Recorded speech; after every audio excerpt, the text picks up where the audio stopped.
राम लला जब से घर आए, जनमानस के मन हर्षाए।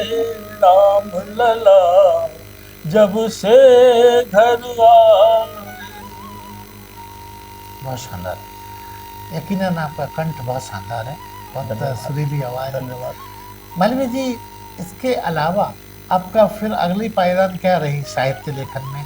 और आप कवि गोष्ठियों में भी जाते रहते हैं, कहाँ कहाँ आपने अपनी रचनाओं का काव्य पाठ किया?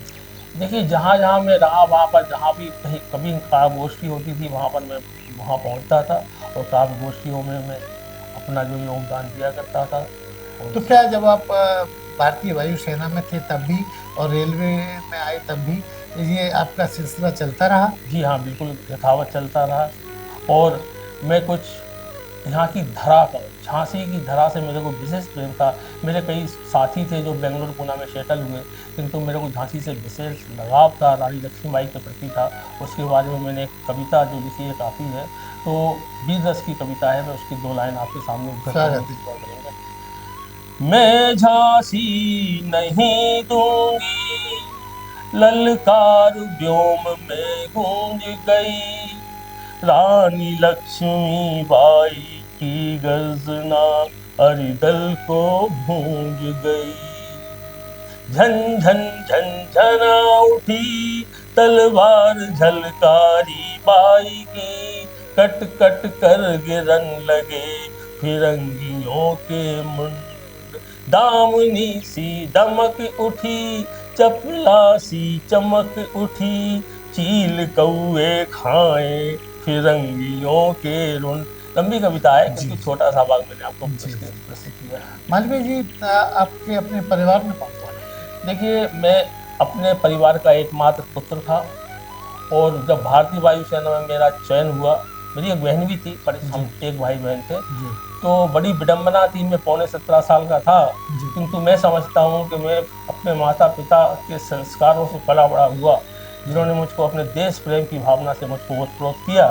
और मेरी परम इच्छा थी जाने की, किंतु ऐसा लग रहा था कि अम्मा माता जी का और पिताजी का शायद कुछ ऐसा मन बने, क्योंकि एकमात्र पुत्र था। किंतु मेरे पिताजी और माता जी ने मुझको प्रेरणा दी कि आप जाओ। जो मेरे आत्म परिचय में इसमें लिखा हुआ है कि जाओ बेटा, देश की सेवा करो, और मैं देश की सेवा में समर्पित हो गया। इस तरीके से सारी प्रेरणा संस्कार मुझको माता पिता से मिले।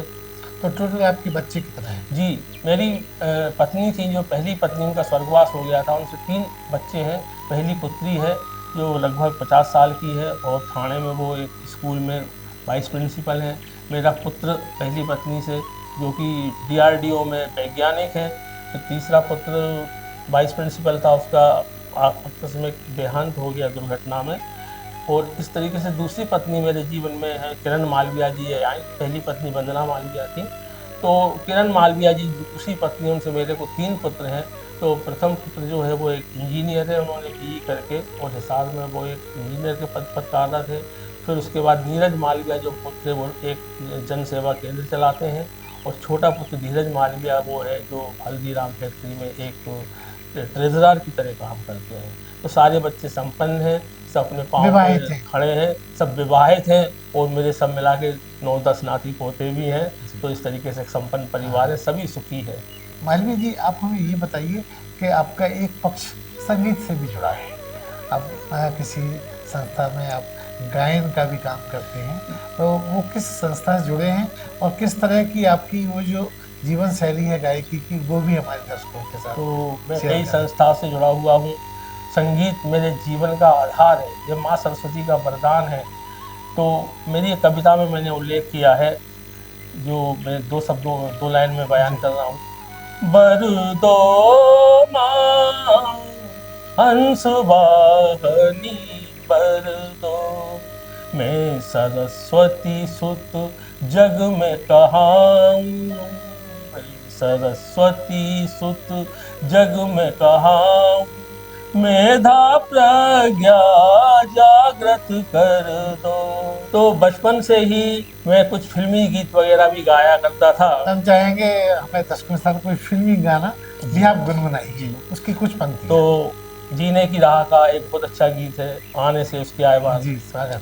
आने से उसके आए बहार, जाने से उसके जाए बहार, बड़ी मस्तानी है मेरी महबूबा, मेरी जिंदगानी है मेरी महबूबा। बहुत शानदार। मालवीय जी, आप ने इसकी कोई शिक्षा दीक्षा ली, ये या सब सरस्वती माँ की देन है? सब देवी कृपा, माँ सरस्वती की कृपा रही, माता पिता का आशीर्वाद रहा, संस्कार ऐसे मिले थे। और मैं गीत रस में तो मेरे को ज्यादा है। मैं लता दीदी का गीत जब गाता हूँ तो लोग काफी खुश होते हैं। और एक ही सर्वप्रिय मुझे गीत लगा जो कि श्रेष्ठ गीत है अपने की वीरता के रस का है, ए मेरे वतन के लोगों। अगर आपकी इसकी अनुमति हो तो गुनगुनाएं दो आप लाइन प्लीज। में आप, ए मेरे वतन के लोगों, जरा आँख में भर लो पानी, जो शहीद हुए हैं उनकी जरा याद करो कुर्बानी।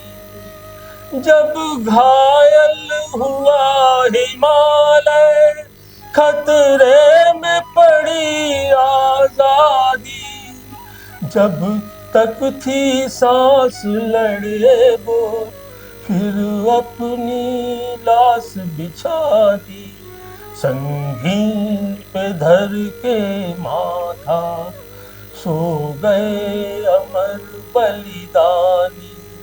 जो शहीद हुए हैं उनकी जरा याद करो कुर्बानी। तुम भूल न जाओ उनको, इसलिए कही ये कहानी। जो शहीद हुए हैं उनकी जरा याद करो कुर्बानी। जय हिंद, जय हिंद, जय हिंद की सेना।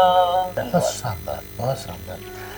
मालवीय जी, एक पक्ष आपका, अब हम अगली पायदान पे चल रहे हैं, एक पक्ष आपका टूरिज्म से भी जुड़ा हुआ है, जिसमें आपने बताया बातचीत में कि आपने सनातनी होने के नाते सारे तीर्थों को भी भ्रमण किया है, उनके बारे में भी संक्षिप्त जानकारी है। मेरा यह मानना है कि हम एक सब परमपिता परमात्मा की आत्माएं जो उनसे अलग हो गई हैं।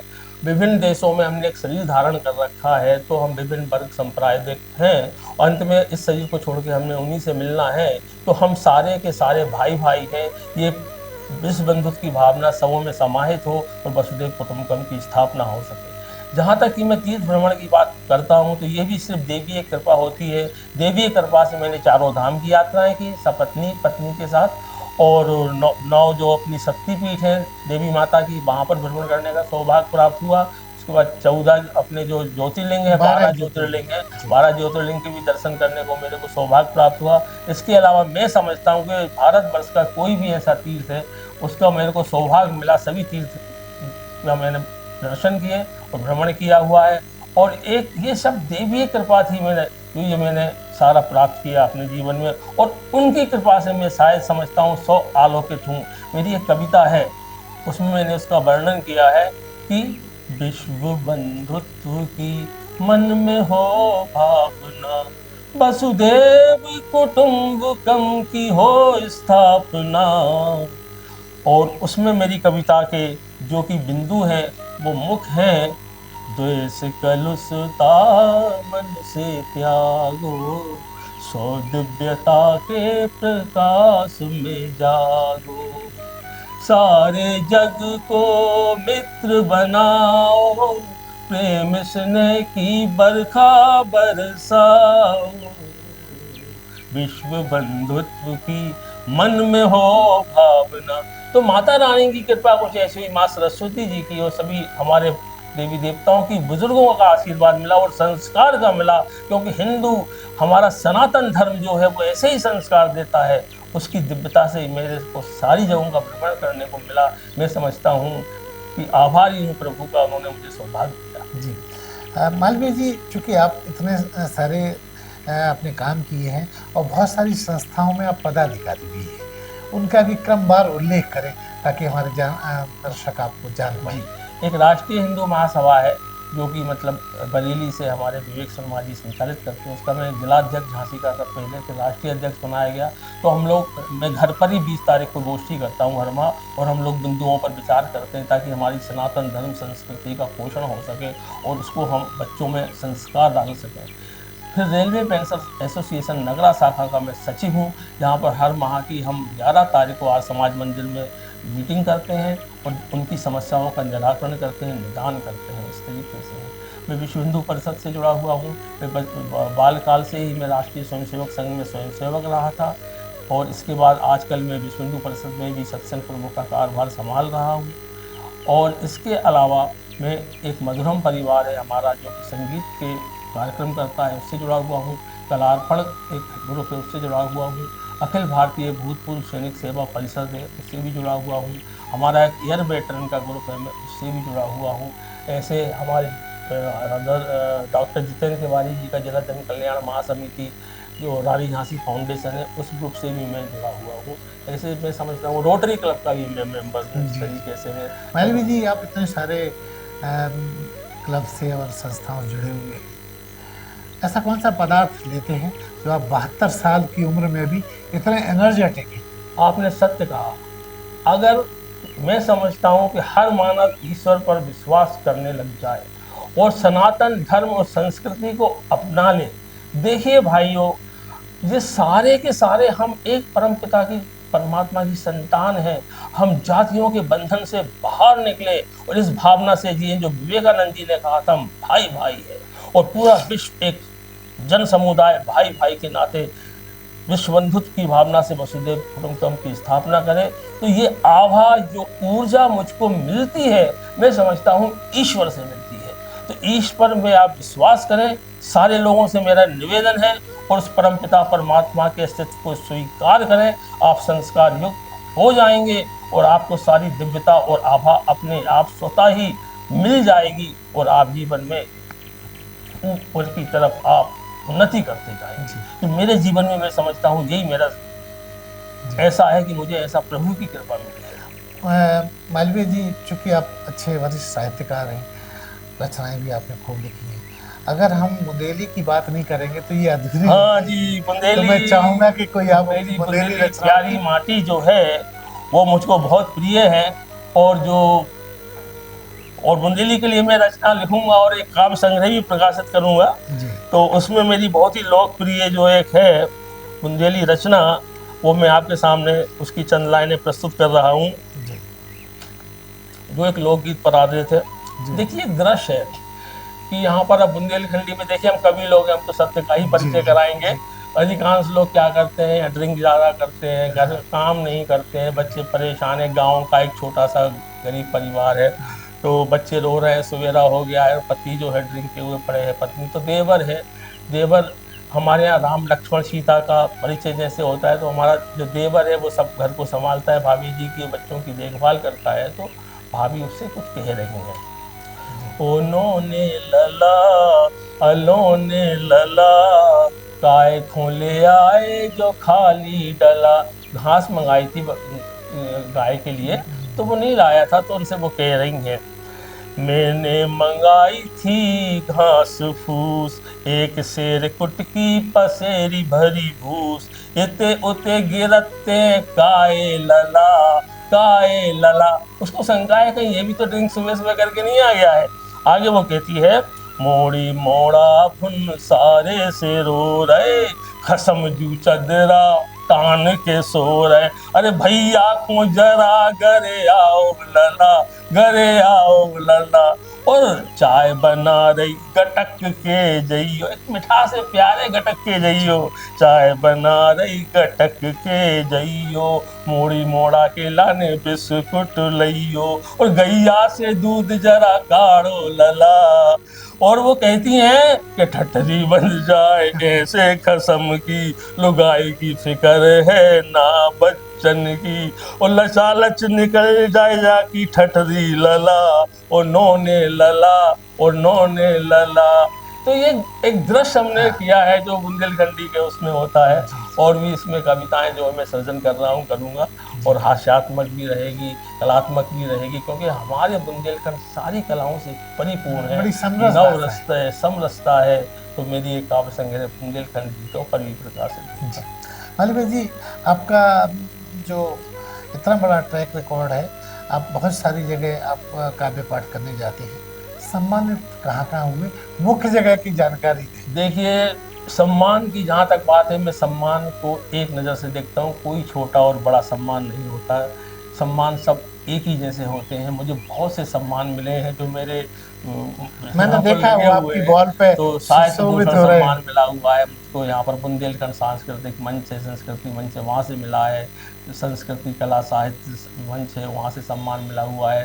तो मैं समझता हूँ कि ये सारे सम्मान मेरी कला के प्रति है, और हर साहित्यकार को ऐसे सम्मान के लिए अपनी कला का निखार प्रदर्शन करना करना चाहिए। चाहिए और प्रदर्शन करना चाहिए, ताकि वो अपने आप ही स्वतः सम्मानित होता रहेगा। किंतु माँ शारदे के प्रति श्रद्धा रखें और सम्मान पाके थोड़ा गर्व को महसूस ना करें, तो मैं समझता हूँ माता रानी की कृपा ज़्यादा बनी रहेगी। देखा गया है कि साहित्यकारों में इन दिनों गुटबंदी भी बहुत हो गई है, क्या आप भी उससे पीड़ित हैं? बहुत पीड़ित हूँ, मन के भाव है। और कितना अच्छा प्रश्न किया। अभी पिछली बार ही नीति शास्त्री भवन में जो हमारे सीपी बाजार में पिछले 65-66 साल से जी। हमारी परम आदरणीय दीदी नीति शास्त्री जी उसका संचालन कर रही हैं, तो 2 लाइनें वहाँ पर मैं कहूँगा जो मेरे मन में भावनात्मक पैदा हुई कि संताओं ने घेरा है, किस तमने डाला घेरा। इस कविता में, पूरी कविता में यही मैंने बताने की कोशिश की है कि हम आपस में सामंजस्यता, प्रेम, स्नेह, सौहार्द की बारिश क्यों नहीं करते, क्यों हम लोग गुटबंदी करते हैं। हम लोग साहित्यकार हैं, प्रेम से रहें। तो आजकल जो हमारे साहित्यकारों के कुछ मतभेद से चलते हैं, तो दिल बहुत दुखी होता है। हम साहित्यकार हैं, सब प्रेम से मिले जुले, सब ऐसी रचनाओं का सृजन करें, गुटबंदी ना बनाए। गुटबंदी ना बनाए।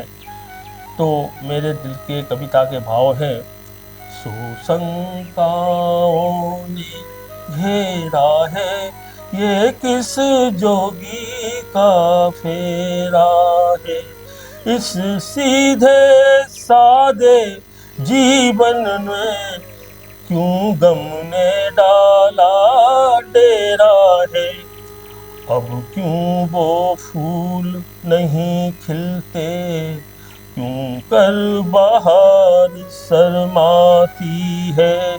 किस गम की काली परछाई मन उपवन पर छा जाती है। मन की चंचलता शीतल है, ये किस जालिम ने टेरा है। और 2 लाइनें हैं, खग मृग साधे मौन है क्यों, क्यों नीरवता सी छाई है। रवि ने तम का आह्वान किया, बदरंग उदासी आई है। ये मानव जीवन के जीवन में, ये जीवन रैन बसेरा है। ये जीवन रैन बसेरा है, ना तेरा है ना मेरा है। मुझे बहुत दुख होता है जब साहित्यकार बंधु आपस में आपस में कुछ झगड़ा सा, थोड़ा सा तू मैं करते हैं, और तो आनंद नहीं आता। रचना होती है, जैसे मैं कहूँ कि मेरी सारी रचना मुझको अच्छी हैं, बच्चों की तरह प्यारी होती है जी रचनाएं। हाँ। तो मैं चाहता हूँ सभी साहित्यकार बंधु प्रेम से रहें, प्रेम स्नेह सौहार्द के साथ आपस में प्रेम करें और साहित्य का सृजन करें। मालवीय जी कहते हैं कि किसी भी सफल व्यक्ति के पीछे उसकी जीवन संज्ञा, उसकी महिला का बड़ा योगदान होता है। आपके इस क्रिएशन वाले पार्ट में उनका क्या योगदान है? मैं अपने जीवन को सफल मानता हूँ, और मैं समझता हूँ कि सबसे महत्वपूर्ण योगदान अगर माता पिता के बाद रहा तो मेरी जीवन संगिनी का रहा, और ये सब प्रभु की कुछ कृपा रही, उसका चक्र रहा। मेरी प्रथम पत्नी जो फिर बाद में आकस्मिक दुर्घटना से हाँ, उनकी नहीं मृत्यु रही। हो गई थी। उनका योगदान मेरे जीवन में रहा, वो मेरी प्रेरणा बन के रही। जीवन के हर क्षेत्र में उन्होंने, जो मैं साहित्य के क्षेत्र में या अपनी सेवा के क्षेत्र में मैंने कार्य किए, लोगों के दिल में मैंने प्रेम जो पैदा किया और एक वसुधैव कुटुंबकम की कल्पना की, उसमें मेरे प्रथम पत्नी कीर्ति से स्वर्गीय श्रीमती वंदना जी का बहुत बड़ा योगदान रहा। तदुपरांत मेरे जीवन में आई किरण, जो जीवन में किरण की भांति ही बन के आई। थोड़ा सा तम जीवन में आ गया था, किंतु उन्होंने आकर यहाँ प्रकाश कर दिया, और जो थोड़ा मैं हतोत्साहित था, फिर मैं उत्साह से प्रफुल्लित हो गया, और फिर अपनी साहित्यकारिता के क्षेत्र में मैंने आयाम खड़े करने शुरू कर दिए। तो मैं समझता हूँ कि मैं जीवन संगिनी के बिना किसी व्यक्ति की सफलता होती है, अपूर्ण रहती है। अपूर्ण रहती है। तो मेरा मानना है, और मैं बहुत ईश्वर का आभारी हूँ कि मुझे ऐसी दोनों पत्नियों का साथ मिला है। अब मेरा सवाल इसके और आगे जाता है। मेरा सवाल इतना सा है कि वर्तमान में जो आपकी जीवन संगिनी है, उनको आपकी कौन सी रचना बहुत अच्छी लगती है, उसकी कुछ पंक्तियाँ शेयर करें। देखिए, उनको मेरी सारी रचनाएं अच्छी लगती हैं, और घर का तो हमारे यहाँ अच्छा सारा कुछ माहौल है, किंतु हम एक सामाजिक और आध्यात्मिक कर्तव्य के प्रति भी संलग्न हैं। हमारे घर में बच्चे अच्छे हैं, सब वेल सेटल्ड हैं, नौकरी कर रहे हैं, अपना घर देख रहे हैं, और हमारे यहाँ भी ख्याल रखते हैं, आते जाते रहते हैं। किंतु उनको एक कविता बहुत ही अच्छी लगती है, जो सत्य के शोध के दौरान मैंने लिखी, जो आजकल समाज का एक दृश्य प्रस्तुत करती है।